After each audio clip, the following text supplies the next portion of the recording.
There are certain heroes in the game of Mobile Legends that you think are unstoppable. Yes, some of them can indeed be so dominant when you don't know how to counter them. But in a game like Mobile Legends, you always have to figure out on what way you will be able to counter them. So for today's video, we will talk about the things you have to do when you face one of the most feared heroes in the game, Aldous. My name is Brian and this is Yugatech Gaming.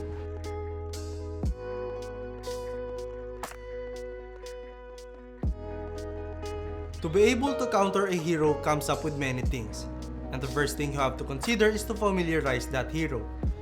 You cannot counter a specific hero when you don't know their ability and weaknesses, and the best way to do that is to use them. In that way, you would know the essential things you have to consider when you face them in battle. A specific hero can counter some heroes, but Aldous is different. Yes, there are some heroes that can be considered as anti-Aldous, and we will talk about them later. But first, let's talk about what Aldous can do. Aldous is just merely an overpowered fighter in the game, and having him as your hero comes up with many advantages that can lead up to winning when you use him effectively. And that is the most important thing that we have to talk about when countering a hero like Aldous. Let's start. The first thing you want to do is to practice Aldous and use him in the game. It sounds off that we are talking about how to counter Aldous, and the first thing that I recommend to you is to use him. It is a must that you learn the hero that you want to counter. Let's first discuss the skills of Aldous. First is his passive skill. After 2 attacks, Aldous will gain a shield in his next basic attack. The shield equivalent is his total damage. This passive skill can be a lifesaver for Aldous. Imagine if he has the full potential damage. He can accumulate a massive shield of health whenever this passive activates. Next is his second skill. This skill will make him immune to all basic attacks of the enemies for 2 seconds when activated. And also, this skill has a crowd control effect. It will stun enemies around Aldous when you activate it again, or the time of effect expires. Next is his ultimate skill. Whenever he uses this skill, Aldous will get a vision of all his enemies for 5 seconds. Enabling this skill again will make him charge any enemies of your choice on the map. This skill also has a damage ability that when he reaches his enemy after charging, they will be damaged by 400 points of physical attack and another 100% of his total damage. Plus, they will be knocked back for 1 second. And lastly is his first skill. You will notice that I pointed this one out last because this is the very reason why Aldous is so scary when it comes to the later part of the game. Every time he uses this skill, he will gain an extra 100 points of physical damage and another 100% of his actual damage in his next basic attack. And whenever he kills a hero using this skill, 10 stacks will be added to his soul steal. And each of every stack will become 8 points of physical damage and will be added to his first skill damage permanently. Also, 2 stacks of steel whenever he kills minions using this. Plus, every non-hero that will die near him will also give him an additional 1 stack to his soul steal. So guys, the question is, how would you stop Aldous from getting those stacks? That is the question. Knowing Aldous, he is such a great hero in the late game. And this will be the most significant thing you have to put in your mind when countering Aldous. You have to stop him as early as you can. And by the way, what I mean by stopping Aldous is that you have to kill him. But when you cannot kill him, maybe try pressuring him. Make him uncomfortable in his lane using your hero skills or normal attack. And also, try to steal all the resources you can take in his area. Now let's talk about the tips to stop Aldous from getting those stacks. Obviously, Aldous cannot be stopped in getting those stacks. What you have to do is to limit him in getting many stacks. I suggest that whenever you face Aldous in the same lane as yours, you have to be aggressive all the way if you can. You always have to hit him using your basic attack or your active skills. With that, Aldous will have no choice but to fall back. But take note that even though Aldous lacks mobility, he is naturally durable and cannot be killed easily. And also, always be careful about his second active skill.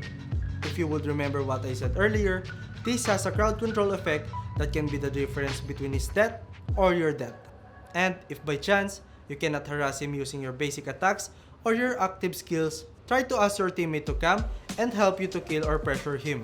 Same also if you have a teammate that doesn't have enough ability to kill or pressure Aldous. Try to help him. When you do that, you are not just helping that particular teammate. You are helping your team because again, if Aldous will have an excellent transition to the late game, he will be a big problem. The next tip is that don't be content by just harassing him and make him fall back. Some players believe that whenever they hurt Aldous using their skills or normal attack, they think that he is already stopped. But in reality, it's not enough. If I would be in the position of Aldous and the enemy or enemies in my lane are hurting me when I get close to minions, I would improvise. I will just wait beside my turret and wait for the minions to come. In that case, I can kill the minions and get the stacks without hurting that much.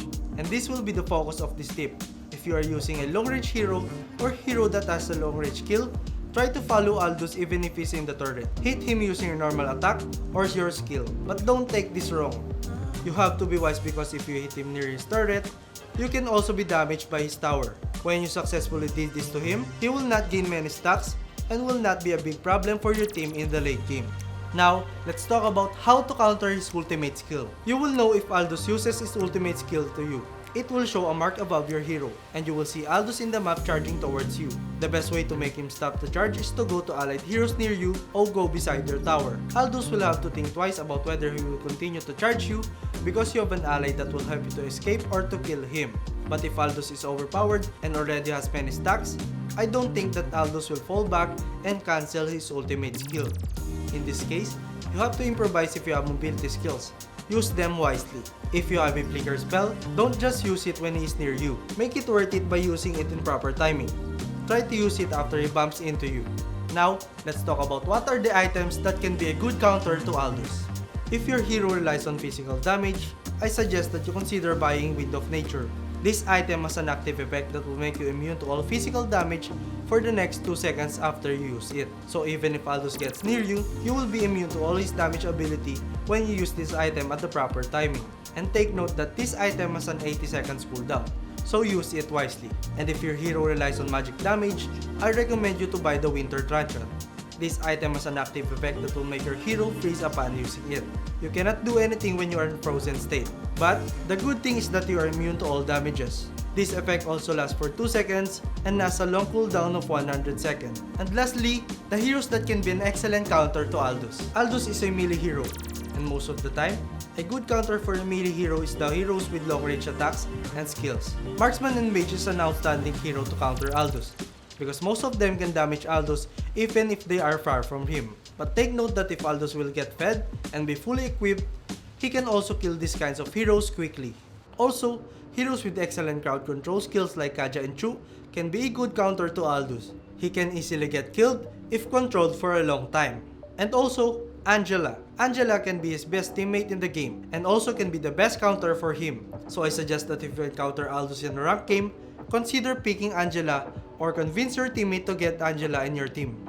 Angela can mount any of her teammates using her ultimate skill and heal them using her first skill. Aldous will be unstoppable if he will have this kind of help.